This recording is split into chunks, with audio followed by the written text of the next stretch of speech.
visto que el movimiento uniforme, ¿no? Así lo hemos llamado, implica que la velocidad de la partícula se mantiene constante, ¿no? Recuerden que aquí estamos hablando de un vector constante, no es lo mismo de una cantidad que se mantenga constante, ¿no? De un valor me refiero, ¿no? En este caso estamos hablando de un vector, entonces un vector se mantiene constante cuando tanto el módulo como la dirección como el sentido no cambian a medida que transcurre el tiempo. Entonces les he comentado que la única posibilidad que se tiene en este caso es que el cuerpo se mueva en una trayectoria rectilínea, puede ser horizontal, vertical, la cosa es que tiene que ser rectilínea, ¿no? Segundo, no tiene aceleración, ¿no? Eh, y la velocidad media es igual a la velocidad instantánea, ¿no? No hay ninguna diferencia. Y la posición de la partícula en cualquier instante de tiempo, hemos mostrado que era este, ¿no? El día de ayer. Aquí es R, vector R por si acaso. ¿Ya? El caso en una dimensión, 1D quiere decir una dimensión, ¿ya? Se va a denominar MRU o MRUA. Perdón, MRU nada más, ¿no?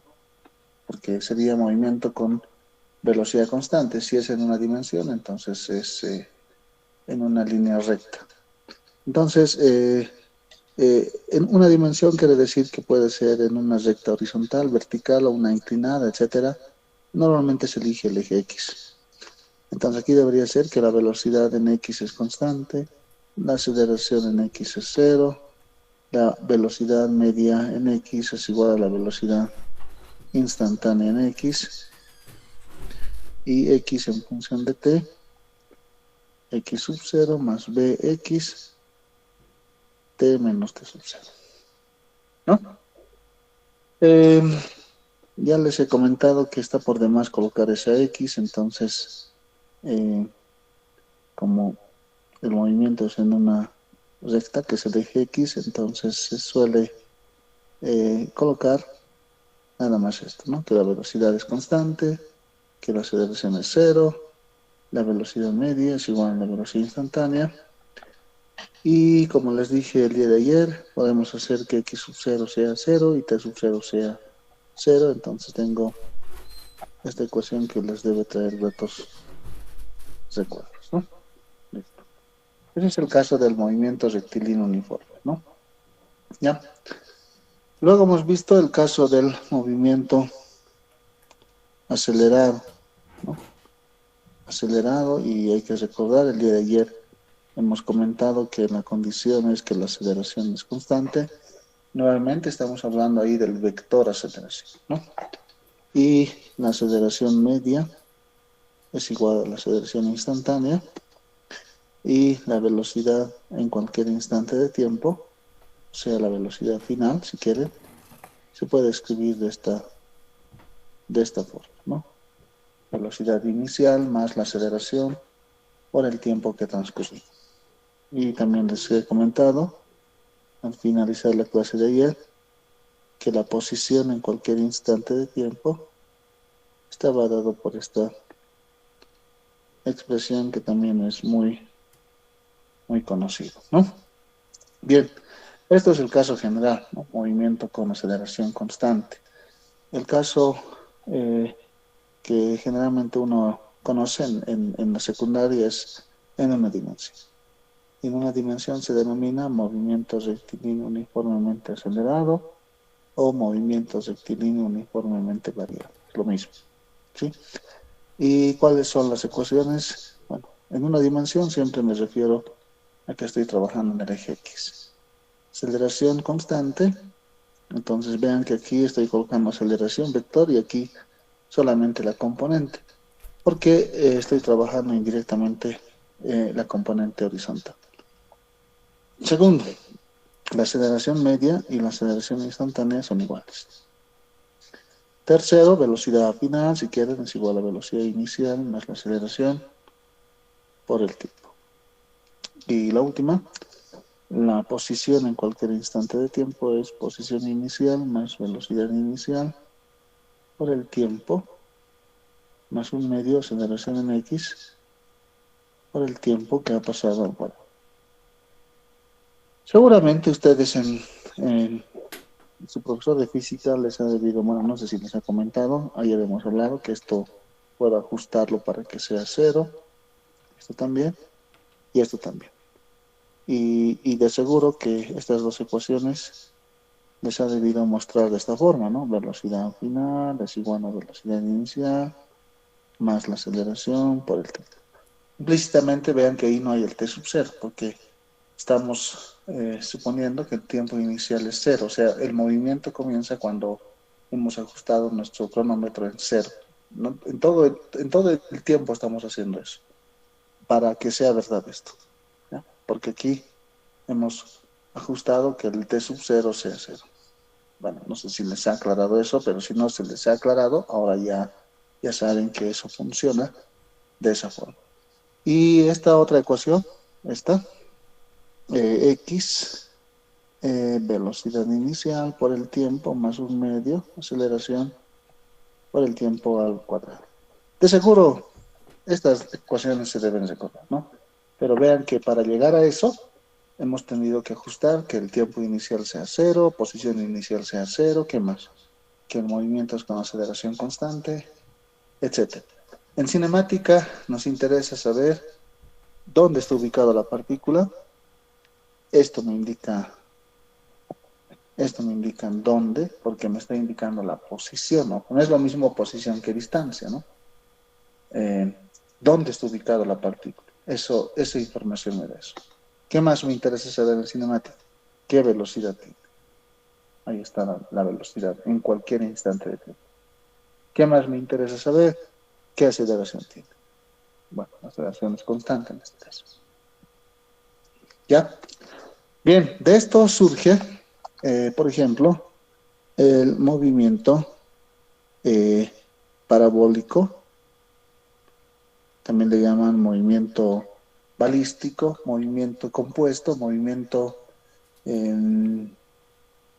sí, balístico, movimiento parabólico, movimiento compuesto, etc. Ese tipo de nombres es decir, ¿no? ¿En qué consiste? Tengo ahí el plano cartesiano y supongamos que un cuerpo le voy a lanzar con esta velocidad inicial. Entonces, imagínense que no hay la gravedad, ¿eh? No hay gravedad. Si no hay gravedad, el cuerpo se movería de manera recta, ¿no? Indefinidamente. Pero como estamos en presencia de un campo gravitacional que está representado por la aceleración de la gravedad, entonces esto curva la trayectoria. Y en vez de ser una recta, viene a ser esa curva en líneas segmentadas de color azul, que es una parábola. ¿Ya? Es una parábola, es una trayectoria parabólica, ¿no? ¿Ya? Bien, en este movimiento entonces, vean que la aceleración en X, este es X por si acaso, este es el eje X y este es el eje Y. Aceleración en X no tiene, ¿no? No hay aceleración en X, cero. Aceleración en la dirección vertical es la gravedad. ¿Por qué menos? Porque está dirigido hacia abajo, ¿no? Aceleración de la gravedad. Entonces, en la dirección horizontal, como no tiene aceleración, el movimiento va a ser rectilíneo uniforme. En la dirección vertical, como tiene aceleración, ¿qué va a ser? Movimiento rectilíneo uniformemente acelerado. O sea, por eso se denomina compuesto, porque está constituido por la composición de dos tipos de movimiento. En la dirección horizontal, que va a ser constante, rectilíneo uniforme, y en la dirección vertical, que va a ir cambiando a medida que pasa el tiempo, ¿no? Entonces, voy a intentar hacer nuevamente esto. Es muy común que el profesor de física haga varias veces el gráfico a color. Entonces, aquí está la velocidad. En este punto la velocidad está ahí. En este punto la velocidad está. En la parte más alta la velocidad está ahí. Baja, la velocidad está. La velocidad.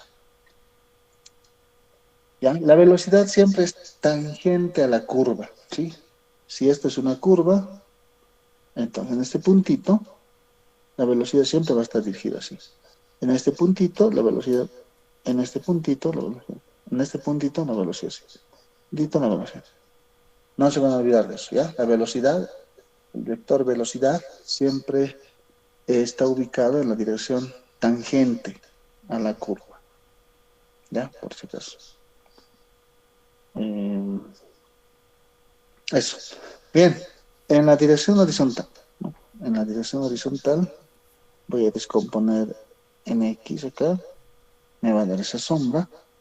Bueno, aquí para mi mala suerte no está muy bien esto, así es que lo voy a mejorar un poco. Entonces, ahí. Ha cambiado la dirección, ¿no? Notarán, ¿no? Entonces, la componente en X, esta sombrita, debería ser la misma que esta, en X. En la parte, casi en la parte alta, casi, no es la parte alta, debería ser la misma. Y en la parte alta, está un poquito mal este gráfico, debería ser más o menos así. En la parte alta, este tamaño es igual a este tamaño, es igual a este tamaño, es igual a este tamaño. O sea, siempre en X la velocidad se debería de mantener constante. ¿Por qué?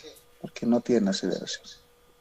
¿Sí? En todo lugar, en todo el camino. Aquí, por ejemplo, la componente en X. Aquí, la componente en X. Entonces, la línea roja es la componente en X. En todo el camino de la partícula que describe la trayectoria parabólica debería de mantenerse constante, no debería de cambiar el valor, ¿ya?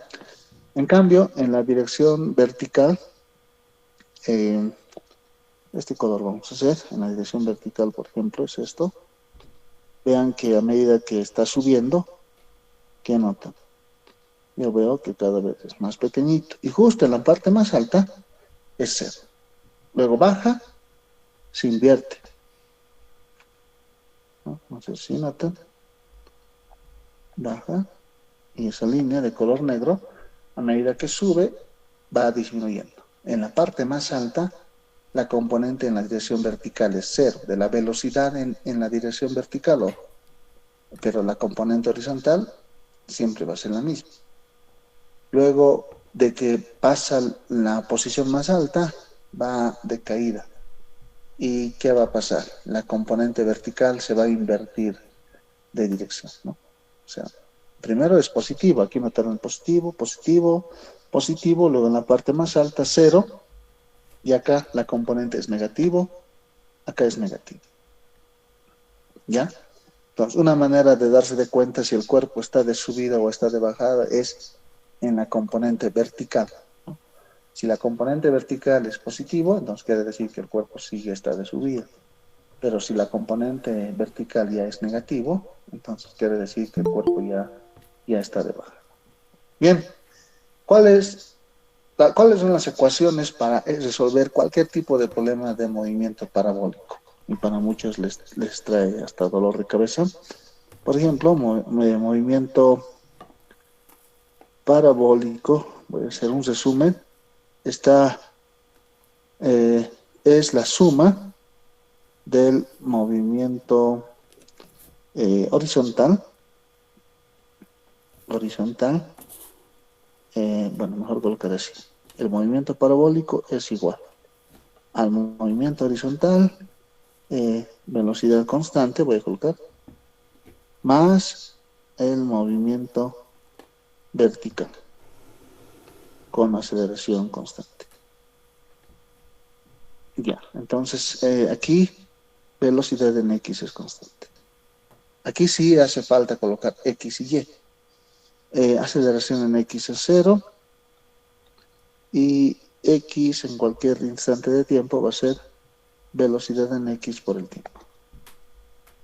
Listo. Esas son las ecuaciones en X. En cambio, en la dirección vertical, ¿cuáles serían mis ecuaciones que me van a ayudar a resolver?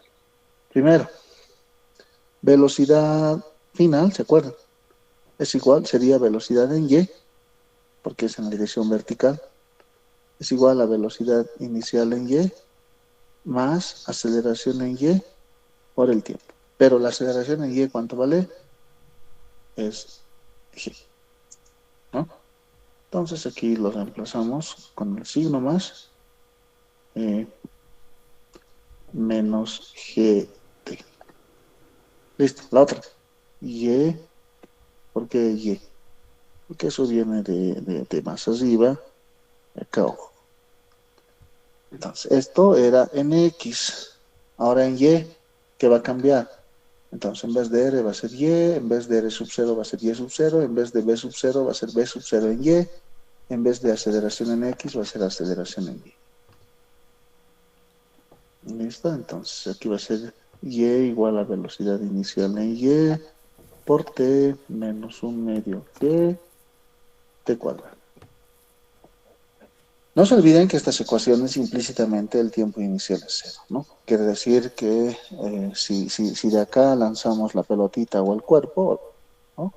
O la bala, etcétera, estamos considerando de que el instante en el que lanzamos, el tiempo inicial es cero. Estamos ajustando que nuestro cronómetro sea cero, ¿ya?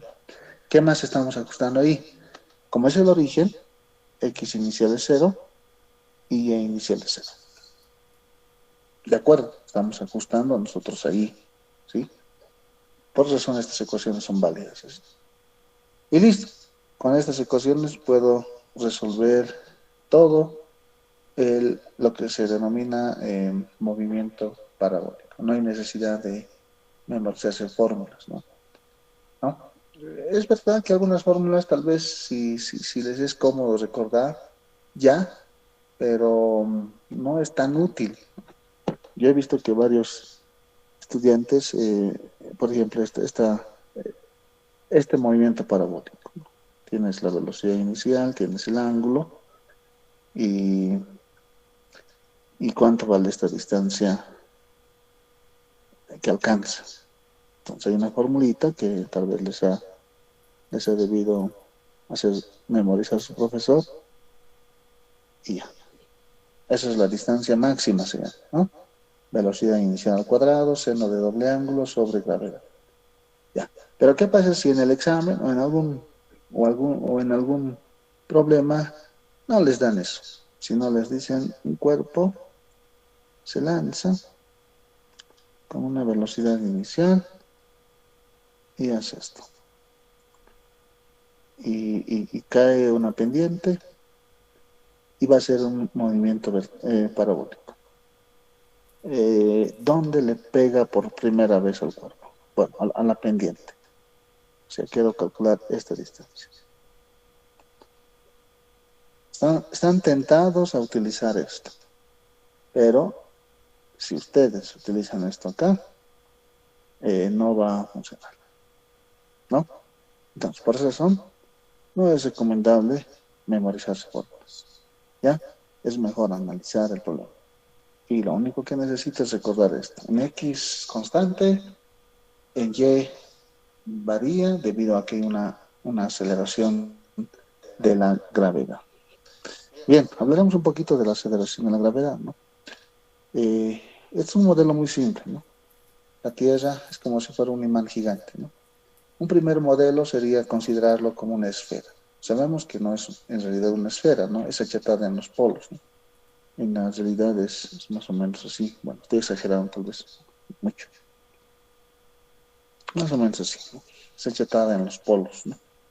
Esta es la línea del Ecuador, ¿no? Bien, pero podemos hacer un modelo muy simple, suponer que la Tierra es esférico.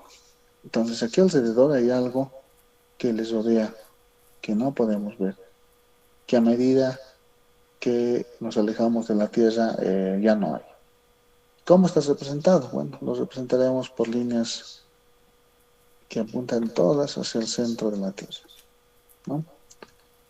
y esto por líneas que van a ser vectores que van a apuntar hacia el centro de la Tierra. Y lo vamos a denominar, se denomina de hecho el campo gravitacional terrestre, campo gravitacional, que normalmente está representado por G. Este valor de G, ¿no? G, valor en módulo, tomamos 9.81 metros sobre el segundo al cuadrado, esto es sobre el nivel del mar, ¿no? O 32.2 pies sobre segundos al cuadrado, que está en el sistema inglés, ¿no? Pero es sobre el nivel del mar, ¿no? Nosotros estamos por encima del nivel. Entonces, a medida que nos alejamos de la Tierra, la gravedad va disminuyendo, ¿no? Cada vez más y más va disminuyendo. ¿Ya? Eh, entonces, ¿no? Imagínense que esta es la Tierra, ¿no? Voy a dibujar en el centro, voy a colocar el origen, y en el eje vertical voy a colocar el valor de G, y en el eje horizontal voy a colocar la distancia, R. ¿Qué es R? Es la distancia del centro de la Tierra hacia un lugar donde está un cuerpo, R. Ya, ¿cómo variará G con R? Si el cuerpo estuviera ahí, sería en el centro de la Tierra, ¿no? Ya. Y el radio de la Tierra, vamos a simbolizarle RT. Entonces, cuando R es RT, se quiere decir en la superficie de la Tierra, la gravedad toma el valor G sub 0, que es G sub 0 es 9.81. Ya es el valor sobre el nivel del mar. Pero, ¿qué creen que debería de ocurrir cuando estamos dentro de la Tierra? Están tentados a responder que la gravedad debería ser más intenso, ¿no creen? ¿No? No es lo mismo estar en la superficie que estar dentro de la superficie. Pero aunque no lo crean, los modelos matemáticos que hasta ahora tenemos nos dan este resultado. ¿Qué les parece si les digo esto? Bueno, esto quiere decir que a medida que me alejo de la Tierra, la gravedad va disminuyendo. De hecho, cero, ¿no? En una distancia muy lejana. Pero cuando el radio es R, cuando el radio coincide con el radio de la Tierra, el valor de la gravedad es 9.81, o sea, en la superficie.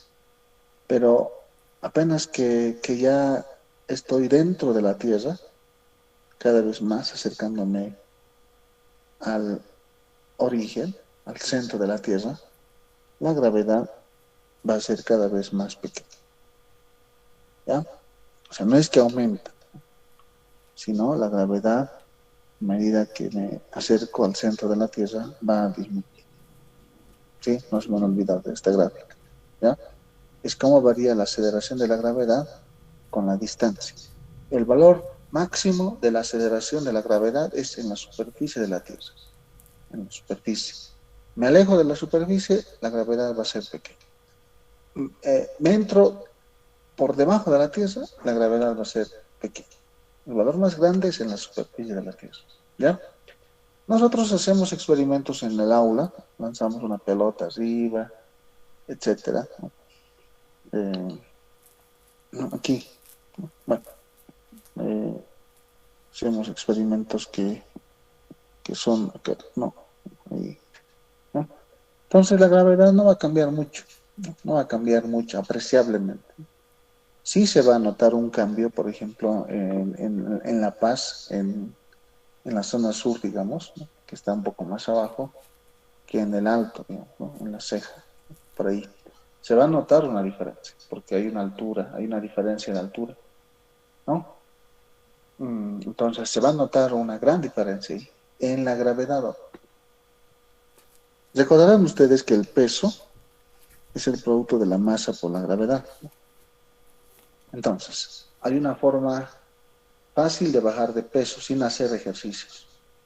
Sería pesarse en la zona sur y pesarse en el alto, ¿no? Van a ver que solamente el hecho de haber subido de la zona sur al alto, van a bajar de peso, ¿no? Sin hacer ejercicio, ¿no?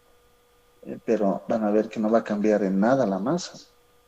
Entonces, ese concepto de masa y peso está muy mal manejado en nuestra sociedad. Creen que masa es lo mismo que el peso, pero no es así, ¿no? ¿Ya? Entonces, no es lo mismo masa que peso. ¿Ya? Además, la masa es un escalar, el peso es un vector, ¿no? No te van. Ya, eso, no se van a olvidar de eso. Bueno, pasemos al caso del movimiento circular. Entonces, para eso tengo que estudiar el círculo. El círculo tiene un radio, tiene un diámetro y tiene un perímetro. Un perímetro. Entonces, el diámetro es 2 veces el radio, el perímetro es 2pi por el radio o es lo mismo pi por el diámetro. ¿Sí? ¿Qué más? Entonces, si un cuerpo, si una partícula se está moviendo solamente a lo largo de una circunferencia de radio r, va a haber dos direcciones. Esta dirección, que va a ser la dirección tangente, porque es tangente a la circunferencia. Ya lo voy a llamar dirección tangente. Y esta dirección del centro hacia donde está el cuerpo, que va a ser la dirección normal. Dirección tangente y dirección normal. ¿Ya? Entonces, el cuerpo va a tener una velocidad. Esta velocidad, supongamos que el cuerpo se está moviendo en esta dirección, ¿no? Se va a llamar velocidad lineal. ¿Ya? Esa V que está ahí se va a llamar en movimiento circular velocidad lineal o velocidad tangencial. No se va a olvidar. ¿Por qué? Porque está dirigido en la dirección tangente. Si el cuerpo está por acá, ¿dónde estaría la dirección tangente? Esta sería la dirección tangente. Bueno, tengo que dibujar justo en la periferia. Ahí, eso. Cuando el cuerpo está por ahí, esta sería la dirección tangente. ¿Ya? No olvidarse. Eso, la velocidad lineal o velocidad tangencial. ¿Ya?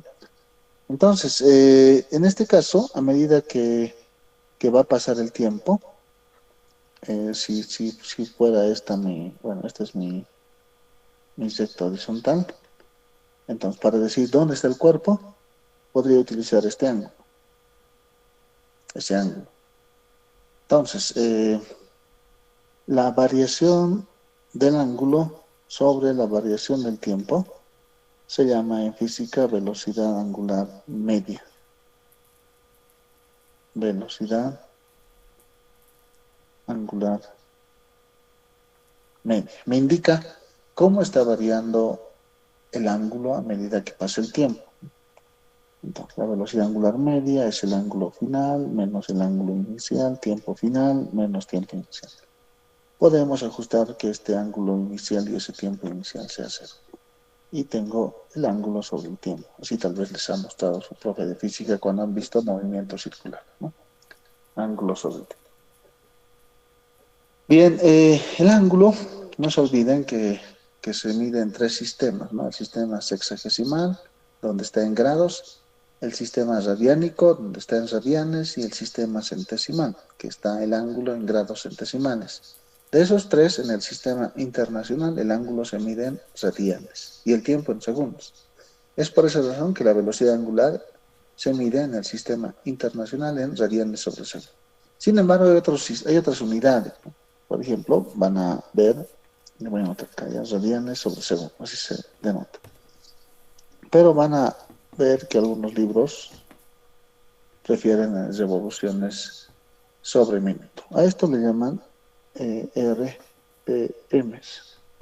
O algunos creo que he visto eh, que lo manejan así, no sé, RPMs, revoluciones por minuto, revoluciones sobre minuto. ¿Cómo puedo transformar radian en esa revolución o viceversa?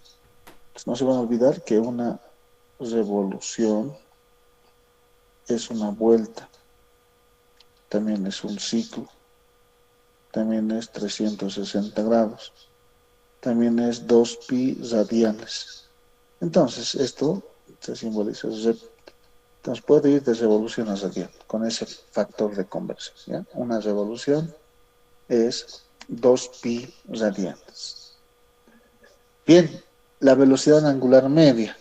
Y hay otra velocidad que es la velocidad angular instantánea, lo mismo que hemos hecho el día de ayer para definir la velocidad instantánea, ¿no? Que sería el límite de este corriente, delta el ángulo sobre delta tiempo.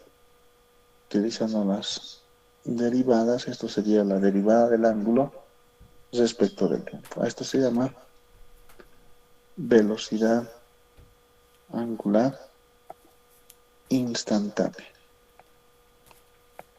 Instantánea. ¿Ya? En cambio, el otro es la velocidad angular media. ¿Sí? No se van a olvidar, mientras que la velocidad angular media es un cociente de una resta, ¿no? Es la variación del ángulo sobre la variación del tiempo. La velocidad angular instantánea es la derivada del ángulo respecto del tiempo. Bien, quiero hacerles notar que la velocidad angular es un vector, ¿ya? Voy a tratar de dibujar acá, ¿no?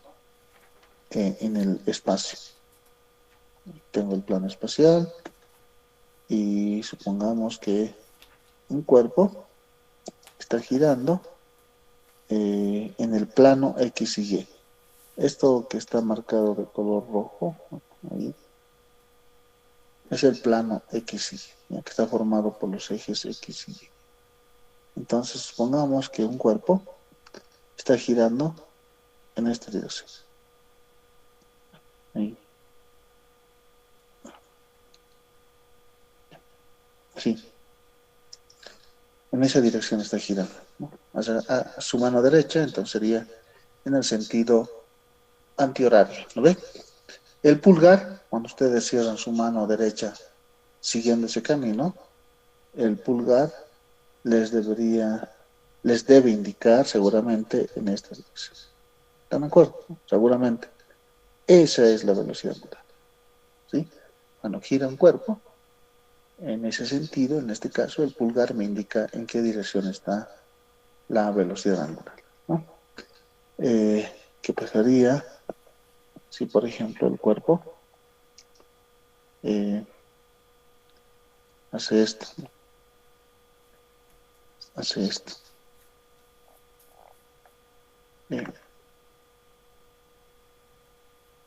Hace esto, ¿no? Entonces, el pulgar me indica, en este caso, esta dirección. Bueno, espero que me estén siguiendo. Esa sería la velocidad angular. ¿Sí? En esa dirección está el vector velocidad angular. ¿Ya? Entonces, cuando nosotros colocamos así el plano cartesiano, ahí, el plano cartesiano, y dibujamos una circunferencia de radio R, y tenemos acá el cuerpo. Entonces, esta es la dirección tangente, recuerden. Esta es la dirección tangente y esta es la dirección normal, ¿no? Entonces, cuando decimos que el cuerpo se está moviendo con una velocidad tangencial, entonces implícitamente el vector velocidad angular está saliendo del pizarrón, ¿no? Bueno, de ese plano, ¿están de acuerdo? Está saliendo de ese plano, el vector velocidad angular, ¿ya? ¿Qué más? ¿Qué relación existe entre esta velocidad lineal y esta velocidad angular? Entonces, no se van a olvidar, la velocidad lineal es igual al radio multiplicado por la velocidad angular. Esa es la relación que existe entre la velocidad lineal y la velocidad angular. Acá va a haber un pequeño inconveniente en unidades, ¿no? El radio se mide en metros en el sistema internacional. La velocidad angular se mide en radianes sobre segundo. Estrictamente debería ser metro por radian sobre segundo. Bien, aquí me van a entender. Cuando una unidad física está multiplicada por el radian, esa unidad física lo absorbe al radian. ¿Qué quiere decir? Cuando ustedes tienen metros por radian, en realidad tienen metros sobre segundo. Esa peculiaridad tiene ese sistema de unidades, ¿ya? Por esa razón es muy importante que ese ángulo esté en radianes, porque miren, la velocidad tiene que darme en metros por segundo, no me puede dar en otra cosa, ¿ya? Pero eso está sucediendo implícitamente, ¿ya? No se van a olvidar. La velocidad lineal es igual al radio multiplicado por la velocidad angular. Si nosotros derivamos esto, me tendría que dar esto, ¿no? La derivada respecto del tiempo. Derivada respecto del tiempo de la velocidad, que es el radio por la velocidad angular, pero como el radio es constante, entonces tengo esto. ¿Qué es la derivada de la velocidad respecto del tiempo? El día de ayer hemos visto. Eso se llama aceleración lineal o aceleración tangencial, ¿no? Y es igual al radio, y esta derivada de la velocidad angular respecto del tiempo es la aceleración angular. Eso se llama, ¿ya? Entonces aquí voy a anotarlo. Aceleración angular instantánea. Instantánea. ¿Habrá la aceleración angular media? Pues sí. La aceleración angular media es variación de la velocidad angular sobre la variación del tiempo. Esto se llama aceleración angular media. Así se llama, ¿ya? La aceleración angular media y la aceleración angular instantánea, ¿ya? No se van a olvidar de eso, ¿ya? Y esto es la aceleración lineal o aceleración tangencial. Estamos hablando en movimiento circular, ¿ya? Es velocidad lineal, velocidad angular, aceleración lineal, aceleración angular, ¿ya? Ojo, esta aceleración angular, esta aceleración lineal o aceleración tangencial está dirigido en la dirección tangente. Quiere decir que puede estar dirigido o bien en la dirección de la velocidad. ¿Cuándo estaría dirigido en esa dirección? Cuando el cuerpo acelera, ¿no? Una rueda de bicicleta está de bajada y cada vez más y más va a ir girando, ¿no? Entonces, la aceleración angular está dirigida en la dirección de la velocidad lineal. ¿Qué pasa si la aceleración está dirigida en esta dirección? Entonces, eso quiere decir que el cuerpo se está deteniendo, ¿no? ¿Sí? Entonces está girando y de repente se va a detener en algún momento, ¿ya? Pero esa aceleración siempre está dirigida en esa dirección, ¿no? Esa aceleración que se llama aceleración lineal o aceleración tangencial. Si, por ejemplo, el cuerpo está por acá, ¿no? Por ahí, entonces siempre tienen que ubicar la tangente. Entonces, en esa dirección, en esa recta, está dirigido la velocidad lineal y la aceleración lineal. Puede estar hacia abajo o hacia arriba. ¿Ya? Eso. Bien, aparte de eso, ¿qué aceleración más puede tener un cuerpo en una trayectoria circular? Bien, entonces nuevamente vuelvo a hacer mi plano cartesiano, vuelvo a dibujar la circunferencia, porque es un movimiento circular. No me olvido que aquí hay un radio.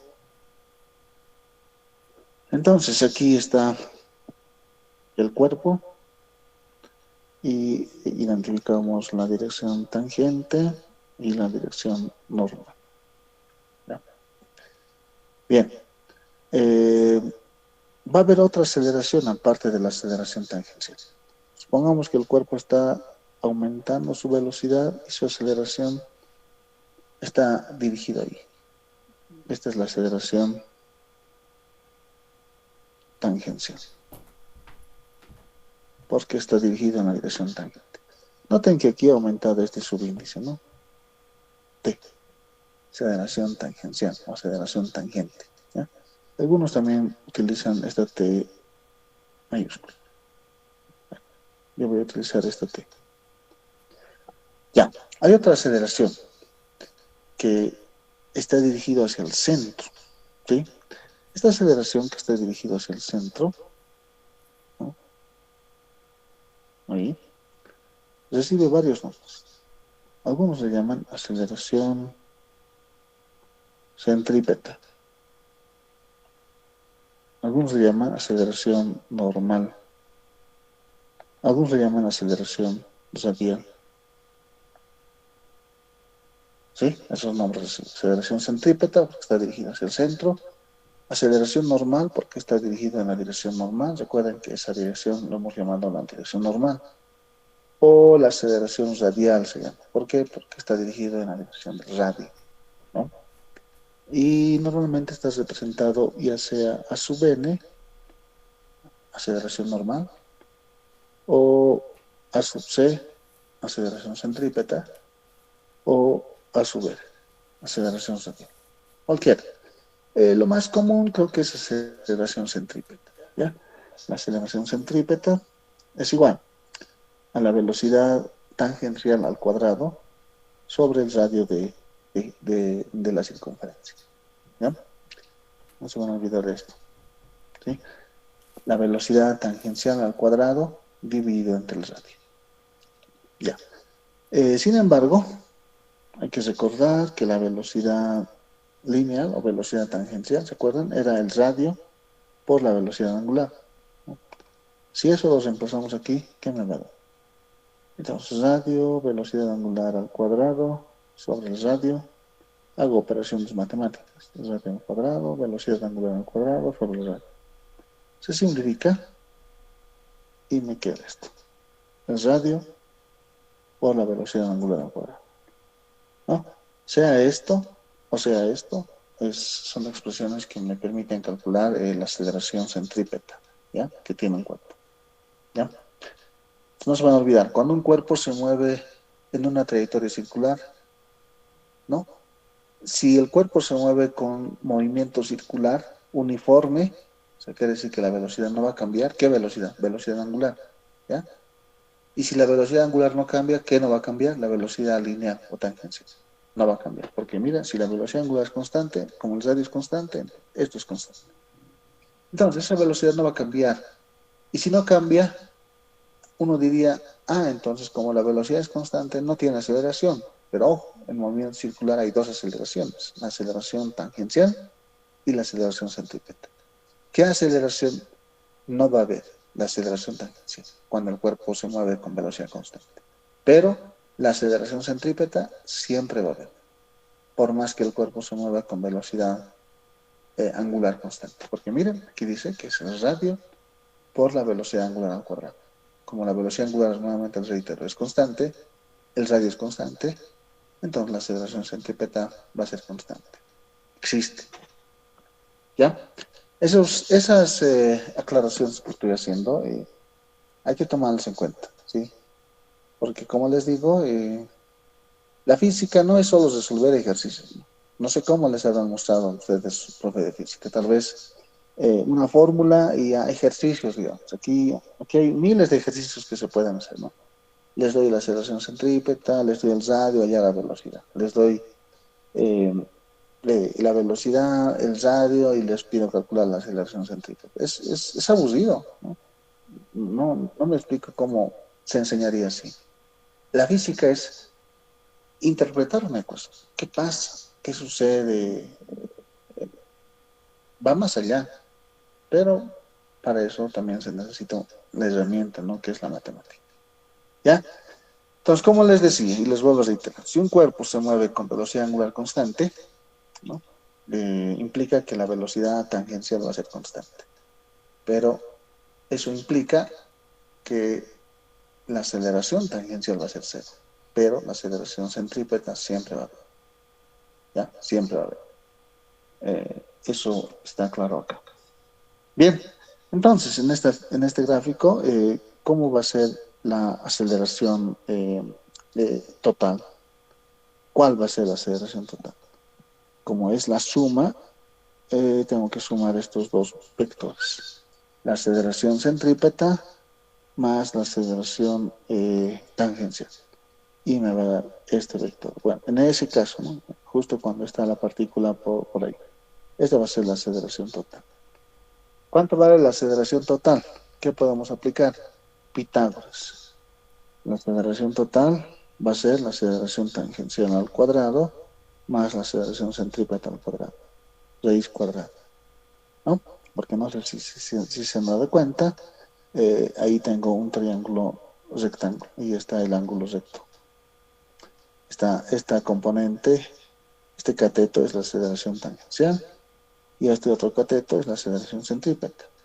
Y la hipotenusa es la aceleración total. Estoy replicando este gráfico, ¿no? Y ahí tengo la aceleración total, ¿no? Esta expresión me permite calcular la aceleración total de un cuerpo en un movimiento circular, aceleración total. ¿Ya? Bueno, eso. Ya, no se van a olvidar. Entonces, como les decía hace rato, existe, al igual que el movimiento rectilíneo, el movimiento circular uniforme. ¿Qué cosas qué características va a tener? Velocidad angular constante. Aceleración angular, cero, no tiene. No sé si se acuerdan, velocidad constante, les dije. En el caso del movimiento rectilíneo uniforme. Aceleración cero, les dije. Vean que parece, ¿no? Todo. Solo que esta velocidad no es cualquiera, es la velocidad angular. Esta aceleración tampoco es cualquiera, es la aceleración angular. Esa letra, por si acaso, se suele utilizar ya para la aceleración angular. Eso tal vez me he olvidado, es la letra alfa, ¿no? Del alfabeto griego. Alfa, se escribe, ¿no? Del alfabeto griego. Y esta letra que parece una W, que no es una W, ojo, esto no parece una W, es la letra del alfabeto griego que es la omega. Omega. Hay la omega mayúscula, tal vez mi omega parece una W, es así en realidad, ¿no? La W es así, no es lo mismo. Y la omega mayúscula del alfabeto griego, que es esta, ¿no? En cambio, la W mayúscula nosotros manejamos así, ¿no? Pero esto no tiene nada que ver con esto y esto tampoco con esto. La letra omega del alfabeto griego. ¿Dónde han visto esta omega? En circuitos, ¿no? Se utiliza para los ohmios, ¿no? Que es una unidad de medida de la resistencia eléctrica. Ya. Solo borro esto. Ya. ¿Qué más es en el movimiento circular uniforme? La aceleración media, o sea, la aceleración angular media y la aceleración angular instantánea son iguales. No hay, perdón, no, estoy mal. La velocidad angular media y la velocidad angular instantánea son iguales. Tercero, el ángulo en cualquier instante de tiempo va a ser el ángulo inicial más la velocidad angular por el tiempo. Si el ángulo inicial es cero, el tiempo inicial es cero, entonces aquí tengo que el ángulo es velocidad por el tiempo. Y esta ecuación les debe traer gratos recuerdos, ¿no? Que tal vez su profe les dijo nada más. La velocidad angular es igual al ángulo sobre el tiempo. Ya. Ejercicios. No es así, ¿ya? Bien, ¿qué más? El movimiento circular uniformemente acelerado. Característica. Aceleración angular constante. ¿Qué más? Aceleración angular media y la aceleración angular instantánea son iguales. ¿Qué más? Velocidad angular final es igual a la velocidad angular inicial más la aceleración angular por el tiempo. Tercero, la posición en cualquier instante de tiempo va a ser la posición inicial, o sea, posición angular, me refiero, ¿no? El ángulo, más la velocidad angular inicial por el tiempo, más un medio de la aceleración angular por el tiempo al cuadrado. ¿Ya? Como les vuelvo a reiterar, generalmente la posición inicial lo hacemos cero, o sea, el ángulo, ¿no? Tiempo inicial lo hacemos cero, y tengo estas ecuaciones que tal vez eh, les han mostrado, ¿no? De esta forma, la primera y la otra de esta forma, más un medio de la aceleración por el tiempo al cuadrado. Se parecen al MRU, ¿no? Al MRU, pero no es, sino es la velocidad angular y la aceleración angular. ¿Cómo puedo hacer que el ángulo inicial sea cero? Esto. Hemos hablado de ayer que el tiempo inicial y la posición inicial podemos ser cero. En este caso me refiero al ángulo, ¿no? Entonces, por ejemplo, eh, ¿con qué medimos el ángulo? ¿No? Hay un instrumento que ustedes ya conocen, ¿no? Y se maneja bastante, ¿no? Aquí está y está graduado ahí. Listo. Ya. Entonces, supongamos ahí tengo el plano y el cuerpo está por acá. Entonces, si en T sub 0 el cuerpo está ahí, mi ángulo inicial sería este. Ese sería mi ángulo inicial, ¿no? Tal como está ahí, sería como 30 grados, ¿no? Más o menos, 35, no sé, 45 grados más o menos. Ya. ¿Qué tal? Si ahora les digo, ¿saben qué? Vamos a medir desde acá nosotros. Desde ahí vamos a medir nuestro ángulo. ¿No les parece que ahí el ángulo es 0 grados? ¿No? Entonces, de esa forma puedo ajustar para que mi posición inicial en el ángulo sea cero. O sea, siempre es posible ajustar eso. ¿Ya? Tanto la posición inicial como el tiempo inicial como el ángulo inicial. Podemos ajustar para que manejemos desde un ángulo inicial cero, ¿no? Porque si no manejamos eso, tendría que manejar todo esto, toda esta ecuación completa. Y no esto, que es un poco más simplificado tal vez. ¿Ya? Eso. No se van a olvidar de eso, ¿ya? Bien. Pasemos a otra sección. Dinámica. La dinámica, ¿no? Les voy a anotar ya, la dinámica es una parte de la física que estudia el movimiento de los cuerpos,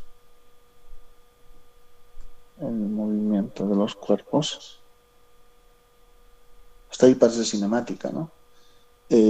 Considerando las causas que los producen. En cinemática, aquí había una palabra clave, decía sin considerar las causas que producen. En este caso, vamos a tomar en cuenta las causas, la razón, el motivo, las circunstancias. ¿Ya? Variables dinámicas. En algunos textos, este capítulo también se llama, no le llaman dinámica, le llaman cinética. Es lo mismo. ¿Ya? Variables dinámicas, ¿no? Bueno, hablamos de la posición, ya sabemos que es un vector, de la velocidad, sabemos que es un vector, de la aceleración, sabemos que es un vector, y el tiempo. Bueno, hasta ahí son todas las variables que hemos manejado en cinemática, ¿no? Pareciera que no hay ninguna diferencia. Bueno, vamos a introducir dos cantidades, la fuerza y la masa. Estamos introduciendo dos cantidades. Esto ya hemos visto, ya esto también, esto también, esto también. La fuerza. La fuerza. ¿Qué es la fuerza? Bueno, voy a colocar así, fuerza. Entonces, ustedes son ya estudiantes de sexto, de secundaria, ya, bueno, en la universidad, ya han llevado física, desde tercero de secundaria, tercero, cuarto, quinto, sexto, 4 años de su vida han visto. ¿Serán bien, serán más, poco tiempo, mucho tiempo? No sé, han visto. Si su hermanito de 10 años les preguntase qué es fuerza, ¿qué le diría? No creo que le dirían fuerza es igual a la masa por hacer. No, no, no. Eso es bueno, es eh, la segunda ley de Newton, ¿no? Pero además es válido solo en ciertos casos, pero sigue siendo ahí ambigua la respuesta, ¿no? ¿Qué es fuerza? Es el esfuerzo que realiza el humano para trasladar un cuerpo, bueno, igual, ¿no? Bueno, no vamos a entrar en discusión, ¿ya? La fuerza, de una manera un poco cualitativo, vamos a definir como la causa de un cambio. La causa es el motivo, es la razón de que haya un cambio, de que haya sufrido el cuerpo, no sé, un cambio. Cambio me refiero a, no sé, de lugar, etcétera. Causa de un cambio. Y su medida, no sé, cuando decimos 10 newton, bueno, de alguna forma hemos medido, ¿no? Y su medida representa, su medida representa la interacción entre dos o más cuerpos. Interacción entre dos o más cuerpos. Un cuerpo solito no puede decir siento fuerza, ¿no? Un cuerpo, imagínense, aislado, que no está interactuando con nadie, no puede decir siento fuerza, ¿no? Tiene que necesariamente haber una interacción con alguien, con algo. Puede ser un cuerpo, dos, tres, cuatro, etcétera. Mínimo tiene que interactuar con otro cuerpo. Esa interacción que estamos hablando puede ser de dos tipos: de contacto o a distancia. Interacción de contacto o interacción a distancia. ¿A qué me refiero cuando digo interacción de contacto? Entonces, voy a recurrir a lo que ustedes ya conocen, porque no es que ustedes no saben nada, ¿no? Tengo aquí un cuerpo que estoy apoyando en el piso. ¿Qué fuerza les ha dicho que el profe le ejerce el piso al cuerpo? Bueno, les ha debido decir, hay una fuerza que es la fuerza normal, que se simboliza así. Esa fuerza normal, ¿por qué existe? Porque el cuerpo está apoyado en el piso. El piso le está ejerciendo esa fuerza. Si el cuerpo deja de estar apoyado con el cuerpo, no hay esa fuerza. Entonces, necesariamente tiene que haber un contacto. ¿De acuerdo? Ya. Por eso se llama interacción de contacto. Bien, ahora, aquí está el piso. Y aquí está un cuerpo en el aire. Bueno, no hay aire, en el vacío, pero hay un campo gravitacional eh, que está representado por G, ¿no? Aquí digamos la Tierra está. Tierra. Y ahí está el cuerpo, que tiene una masa. ¿Qué fuerza actúa sobre ese cuerpo? Bueno, igual no voy a comenzar de cero porque ustedes ya saben, antes el profe les ha debido decir, ¿saben qué? Aquí hay una fuerza que está dirigida hacia el centro, que es el peso. Hay una fuerza, pero aquí no hay nada. El cuerpo no está en contacto con la tierra, pero siente una fuerza, ¿no? Ese tipo de interacción se llaman interacciones a distancia. No necesitan estar en contacto para que haya esa fuerza. Claramente el ejemplo es el peso, ¿no? Aquí coloco mi mano, no hay nada, ¿no?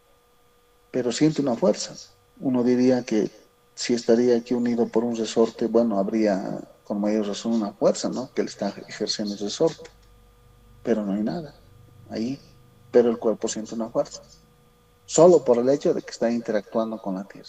Pero esa interacción no es de contacto, es a distancia. ¿Ya? Ejemplos de interacciones a distancia: la fuerza peso y la fuerza electromagnética. No se van a olvidar. Ejemplos de fuerzas de contacto, la fuerza normal, la fuerza de fricción, etcétera. ¿Ya?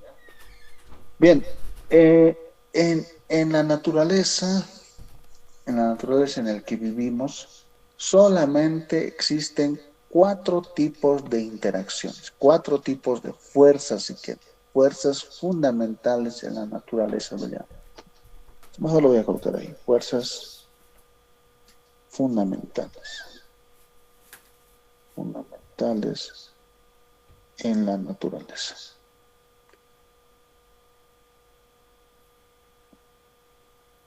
Uno, la fuerza gravitacional. Esta fuerza es la más pequeña que existe en la naturaleza. Pero esta fuerza nos mantiene unidos a la Tierra, nos mantiene amarrados a la Tierra, no nos deja escapar. La segunda, que es un poquito más intensa que la fuerza gravitacional, la fuerza nuclear débil. La tercera, que es un poquito más intensa que las demás, la fuerza electromagnética. Electromagnética. Y la cuarta, que es la más intensa, ¿no?, es la fuerza nuclear fuerte. Sí, señor. Fuerte. La fuerza gravitacional, la fuerza nuclear débil, la fuerza electromagnética, la fuerza nuclear fuerte. ¿Ya? Actualmente se maneja ese modelo. Hay solamente cuatro interacciones fundamentales en la naturaleza. No hay más. Cuatro fuerzas. La más pequeña, la fuerza gravitacional, la que nos mantiene amarrados a la Tierra. Un poquito más intensa, la fuerza nuclear débil, un poquito más intensa que las demás, la fuerza electromagnética. Ahí está mezclado la electricidad y el magnetismo. Antiguamente se pensaba que la electricidad y el magnetismo eran dos áreas muy diferentes, ¿no?, que no tenían nada que ver. Pero bueno, con los trabajos de Ampere, Faraday,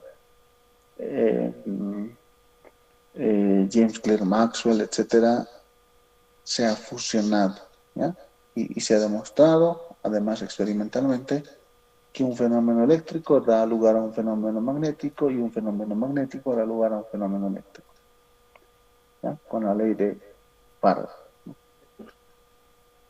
Bueno, y luego tengo a nivel atómico, no estoy hablando a distancias súper pequeñas, esa fuerza que mantiene amarrado a los átomos es la fuerza nuclear fuerte, ¿ya? Bueno, cuando uno está en colegio, generalmente el profe dice fuerza de tensión, fuerza normal, fuerza de fricción, fuerza elástica, etc. ¿Y dónde están esas fuerzas? Bueno, esas fuerzas están dentro de la primera, ¿ya? Dentro de la primera, que son las fuerzas gravitatorias. Le llaman fuerzas de tipo gravitatorio o fuerzas de tipo gravitacionales, así le llaman. Están la fuerza peso, entonces voy a anotarlo. Fuerzas gravitatorias o gravitacionales. O gravitacionales. Está la fuerza peso, que normalmente se simboliza, es un vector, ojo, que es igual a la masa por la gravedad. Para fines prácticos se utiliza el módulo, ¿no?, que es masa por gravedad. Y listo. Hay una diferencia, como les dije hace rato, entre masa y peso. No es lo mismo. La masa se mide en kilogramos, el peso se mide en newtons, es una fuerza. ¿Qué más? La masa es un escalar, el peso es un vector. Claramente no hay diferencia, ¿ya? Bueno, hay diferencia. ¿Qué más? La fuerza normal. ¿Ya? Cuando un cuerpo está apoyado sobre algo, hay una fuerza que le ejerce el otro cuerpo, ¿no?, que se llama la fuerza normal. Sí, la fuerza de fricción. Entonces aquí quiero anotar la fuerza normal, aquí tengo el piso y este el cuerpo. esta fuerza normal siempre es perpendicular a la superficie de contacto. Si mi superficie tiene esta forma, imagínense una rampa circular, y el cuerpo está por acá, donde está la fuerza normal. Entonces, esta rampita circular tiene un radio y seguramente va a apuntar ahí su radio. Y justamente la fuerza normal está en esa dirección. Siempre tiene que ser perpendicular a la superficie de contacto, la fuerza normal. ¿Ya?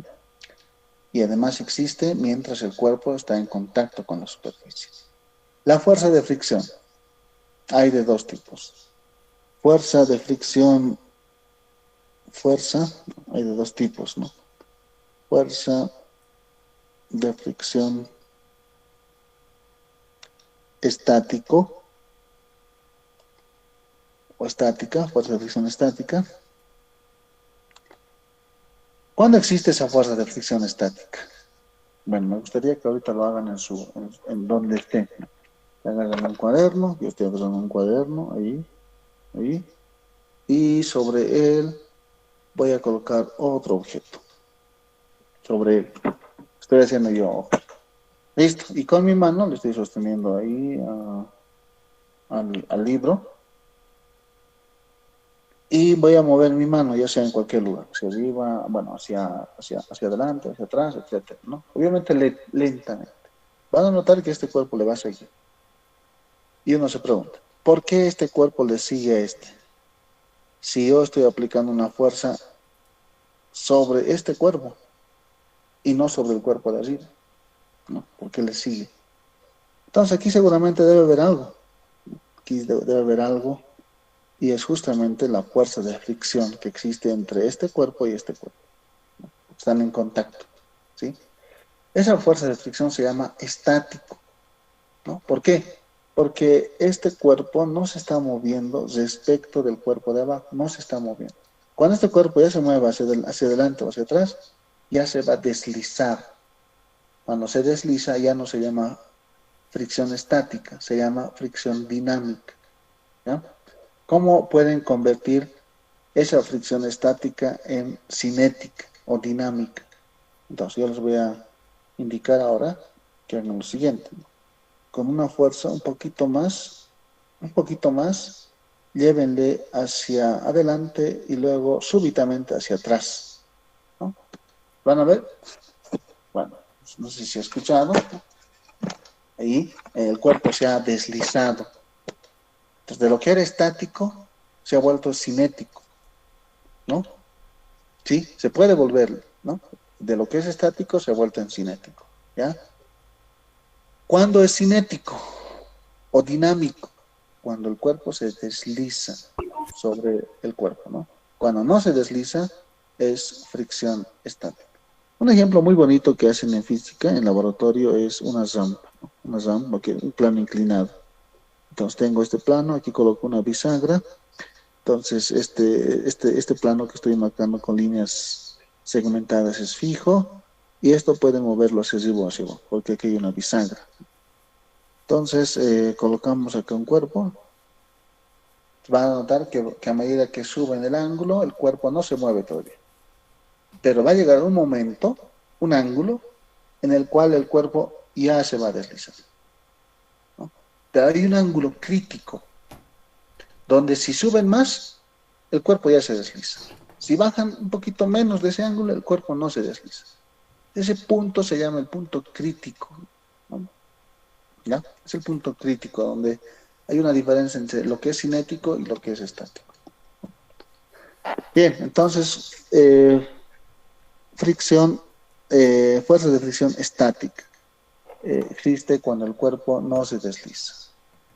Además, la fuerza de fricción estático, que lo simbolizamos de esa forma, en general siempre es menor o igual que este producto.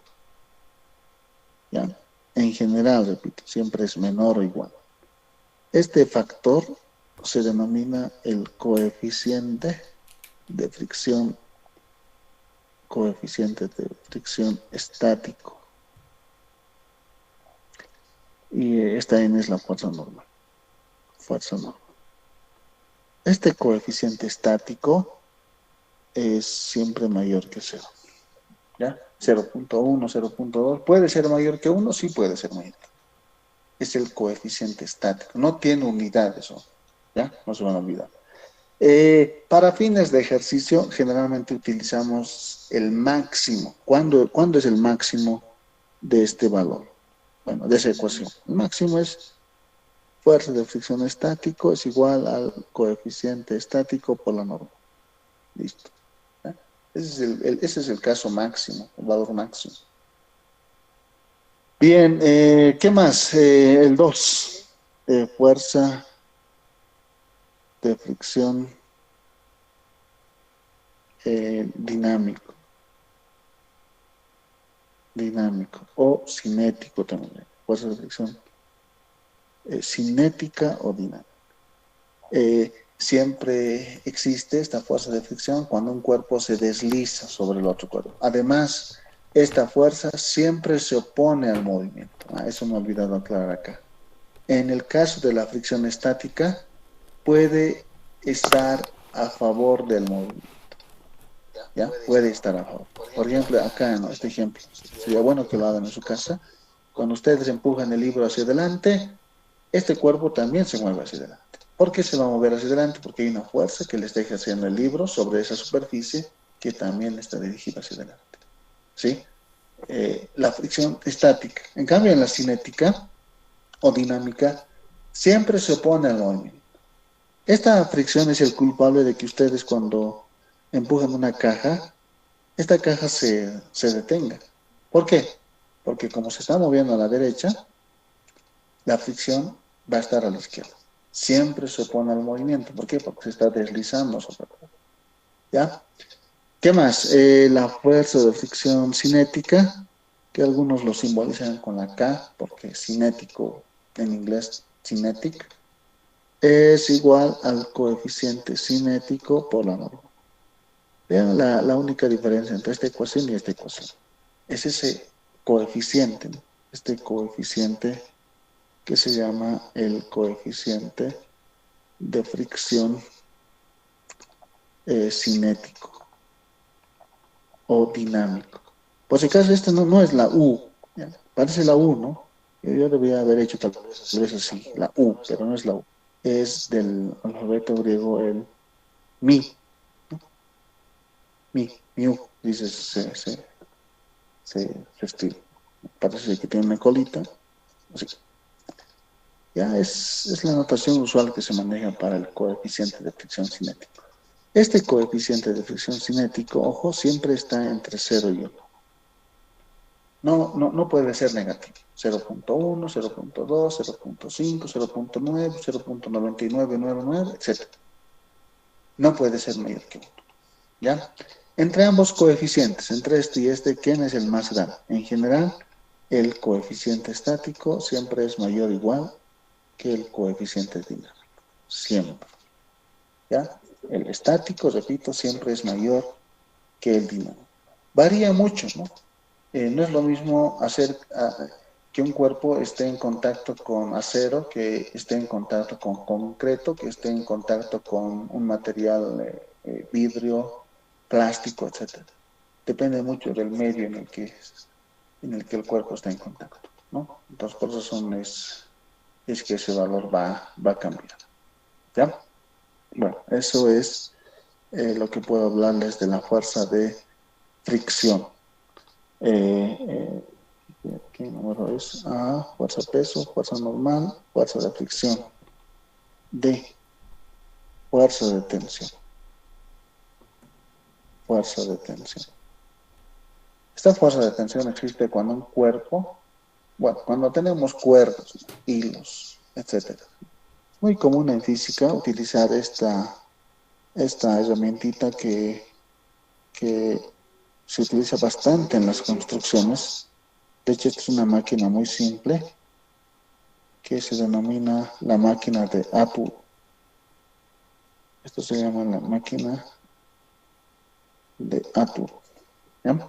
Está constituido por una polea y acá tengo una cuerda. Una polea sirve para direccionar el movimiento. Generalmente hablamos de polea ideal. ¿Qué quiere decir una polea? ¿Cuál es la diferencia entre una polea ideal y una polea real?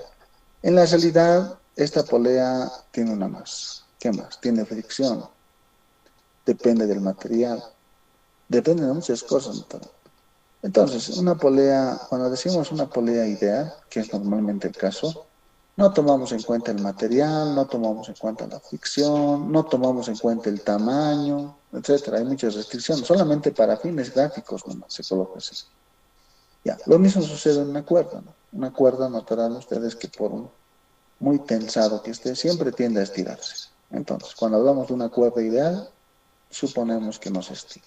¿Qué más? No depende del material. ¿Qué más? No tiene masa, o sea, su masa es muy pequeña. ¿Qué más? No depende del grosor, no tomamos en cuenta su grosor. ¿Ya? De esas cosas, ¿no? Entonces hablamos de cuerdas ideales. Entonces, ¿para qué me va a servir? A ver si no vamos a tomar en cuenta nada de esas cosas, una polea y una cuerda, para direccionar el movimiento, ¿no? La polea. Y la cuerda para transmitir el movimiento. Para eso me va a servir. ¿Ya? Eso es lo que podemos hacer, ¿no? Si, por ejemplo, este cuerpo puedo hacer puntito, aquí está el peso y la tensión. Ya, ¿no? Eso sería lo que se llama el diagrama de cuerpo libre. ¿Qué es el diagrama de cuerpo libre? Es la representación esquemática de todas las fuerzas que actúan sobre un cuerpo de manera vectorial. Así se define el diagrama de cuerpo libre, también algunos le llaman el diagrama de fuerzas. ¿Ya? Muy bien, bueno, yo me he cansado, aunque no lo crean, el docente también se cansa. Hora y media, imagínense, generalmente uno pasa clases en la universidad 2 horas, ¿no? Comenzamos a las 8, digamos, y terminamos a las 10, ¿no? Pero obviamente siempre hay, por eso son bueno, ¿no? Las clases presenciales, porque uno pregunta al estudiante, responde, hay una lluvia de ideas, ¿no? Acá no les he dado yo mucha esa cobertura porque si no nos vamos a pasar más conversando, ¿ya? Que yo sé que es bueno hacerlo, pero en algunos momentos. ¿Ven? Por eso son buenas las clases presenciales. Sí, pero también, como les dije, el docente lamentablemente no es una máquina, es un ser humano que se cansa, entonces, igual, ¿no? Pero nos gusta mucho que nos pregunten, aunque no lo crean. Cuando el estudiante está con mucha curiosidad y ha leído, las preguntas suelen ser muy interesantes y algunas preguntas incluso puede ser motivo de que el docente realmente investigue y crezca, ¿no? En su vida profesional. Eso es muy bueno. ¿Ya? Bien, con esto yo creo que estamos terminando hoy.